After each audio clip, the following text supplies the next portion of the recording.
diferencia entre la psicopatía y la sociopatía? Ok. ¿Y por qué es importante distinguir entre esos dos términos? Bueno, la sociopatía clínicamente ya no se reconoce como tal. De Ok. hecho, nos dicen que ya no debemos llamarles sociópatas. Ok. Ahora se les llama el trastorno antisocial de la personalidad. ¿Qué es lo que estamos diciendo de tipo de trastorno, no? Que no. Sí, No pero son está relacionado directamente con la delincuencia, con los delitos. Personas que tienen esta aberración a la sociedad y que por ende tienen esta necesidad de delinquir. Vamos a incluir robos, violaciones, asesinatos. Mira, te voy a dar un ejemplo más gráfico. No sé si viste la película del Joker, la más sí. reciente. Sí. ¿Recuerdas que él tenía perdía contacto con la realidad, que se imaginaba que tenía un vínculo con la vecina? Ah, claro. ¿Te Sí, acuerdas? sí. Y que en su mente ya no sabías que era verdad, o sea, había un paralelismo ahí, ¿no? Y que entonces cuando entra a cámara y asesina al conductor Sí. y luego se va a la calle y empieza a matar a lo loco, a disparar. Creo que no recuerdo muy bien qué era lo que hacía. Bueno, ahí estamos hablando de un sociópata. Pero es que desde que tú empiezas a ver la película dices, esta persona no está bien de su cerebro, ¿verdad? Tiene algo en su mente que lo está. Cuando hay una persona con un trastorno, el trastorno, tu peor enemigo es tu propia mente. Tu mente te juega chueco. Y el psicópata es una persona que son más cuerdos que tú y que yo. Son muy astutos, sumamente astutos para poder, cuando hablamos de un psicópata forense, para poder descubrirlo abiertamente, pueden pasar años. ¿Cuánto tiempo estuvo matando Ted Bundy? Y no me digas que Ted Bundy estaba fuera de sí. Claro. Sabía lo que hacía, era consciente, gozaba matando a estas colegialas y se disfrazaba inclusive de persona con alguna discapacidad para generar la empatía de la otra persona, cuando al final era toda una planeación estratégica para poder solventar, satisfacer esta necesidad que era el poder. Ok. Entonces es un tema bien interesante y bueno, así empecé mi 2020 y ahorita en 2024 pues sigo, ya hasta dije, ya no voy a difundir de manera irresponsable. O sea, yo sé que estoy diciendo muchas cosas que los psicólogos pueden decir, no, es que esta no sabe, necesita estudiar más, pero el problema es que ellos como psicólogos no han tenido estas bases de psicopatía. Entonces yo empecé al revés. Empecé estudiando los diplomados, los máster, los posgrados para terminar con la carrera de psicología.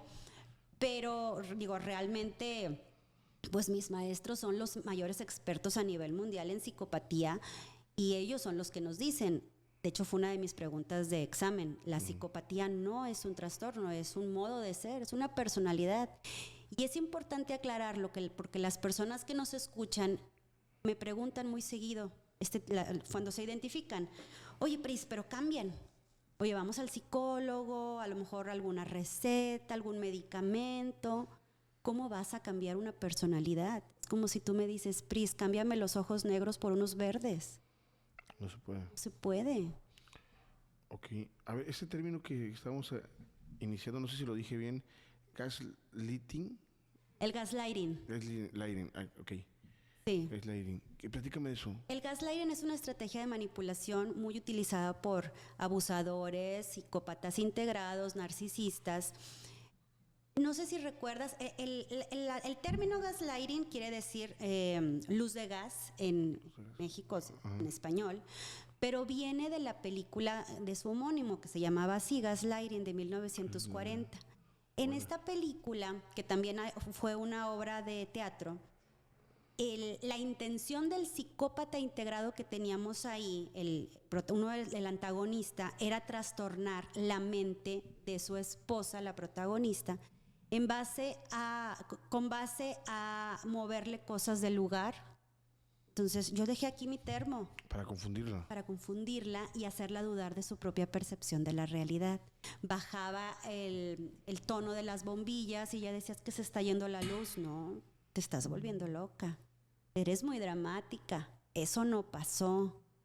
Oye, es que tú me dijiste que fuimos a cenar tal día. No, yo nunca te dije eso. Oye, es que yo te vi hablar con una mujer en tu celular. No es cierto, estás loca. Eso nunca pasó. Y entonces la víctima, obviamente, esto no empieza así, ¿verdad? Estamos hablando de una estrategia de manipulación que va de buen trato a mal trato y a veces para la víctima pasa desapercibida que está siendo manipulada y por eso sigues ahí, porque no te das cuenta que estás en un vínculo. Entonces el gaslighting, ¿qué puede pasar? Que la víctima pierde la capacidad de tomar decisiones por sí sola. La quebranta. Claro, trastorna su mente. Y muchas personas víctimas de este tipo de manipulación empiezan a dudar de si sería bueno seguir viviendo o no. Entonces ahí está el crimen perfecto de todo psicópata. Yo no te hice nada, tú solita te mataste, tú solita lo intentaste. Cuando tú mismo la fuiste orillando. Ajá. Y otras cuantas terminan en hospitales psiquiátricos. Oye, a ver, retomando un poquito, ¿cómo tú te das cuenta que estabas en ese embrollo y cómo en tu opinión, qué podemos compartir para salir de esa situación, o las mujeres que están en esa situación, o los hombres, para poder identificar y decir, hey, cuidado?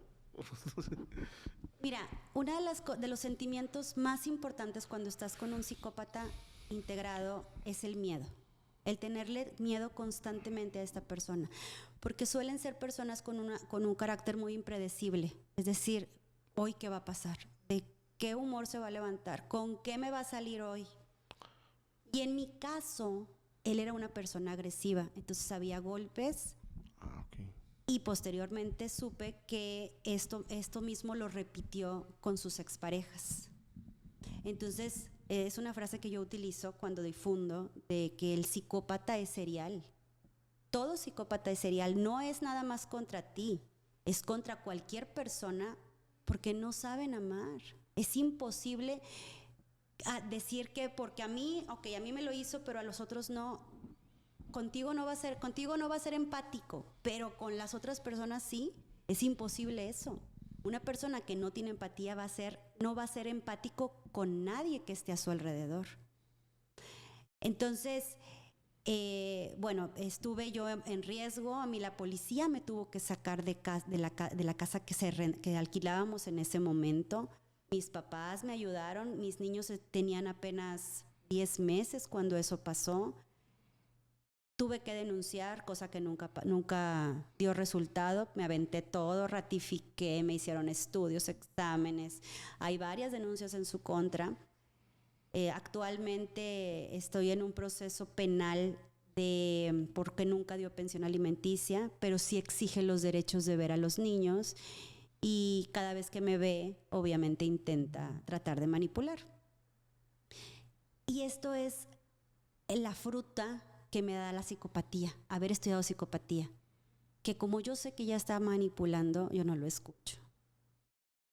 Está manipulando, me está diciendo, oye, ¿por qué no te salen arrugas? Oye, ¿por qué estás tan guapa? Oye, ¿por qué bien te arreglas? Oye, la niña está igualita a ti de bonita. Este güey, ¿sabes? Okay. Me desconecto simplemente. Te desconectas. Sí. ¿Cuál sería ahora sí que los tips que les darías a la audiencia para identificar eso y cómo salir, denunciar o qué hacer? Porque estoy intrigado con esa parte. Mira, es algo muy difícil. El primer paso es pedir ayuda. El primer paso es hacer un insight, autocuestionamiento y decir, ¿qué estoy pasando? ¿Por qué estoy pasando por esto? Esto que estoy viviendo no está bien. Y entonces puedes pedir ayuda. Tienes que tener una red de apoyo forzosamente. Hay gente que no la tiene, hay gente que sí la tiene, amistades, familiares, tu jefe, tu compañero de trabajo. No puedes, si estás en una relación de este tipo, no sabes cómo van a reaccionar. Acuérdate que tienen intolerancia a los impedimentos y cuando tú les dices que no, se les activa. Entonces tienes que tener un plan de escape, sobre todo si eres tú la que quiere dejarlos. Si eres de las afortunadas o afortunados, como dice el doctor Piñuel, que fueron descartados, ya la hiciste. Ya nada más se trata de que hagas contacto cero e irte. Pero cuando tú eres quien los dejas, como es mi caso, hay estudios que la gran mayoría de los feminicidios de parejas y exparejas fueron en este momento, cuando ellas les dicen, ya no quiero nada contigo, o ya estoy saliendo con alguien más, ya de exparejas, ¿no? Entonces es muy complicado el decirle a una víctima, salte de ahí, cuidado. Porque el decirle a una víctima salte de ahí, la puedes estar propiciando, llevando a su propio feminicidio. O sea, qué fuerte lo que estoy diciendo, pero es que sí ha pasado. Se oye muy fuerte. Sí.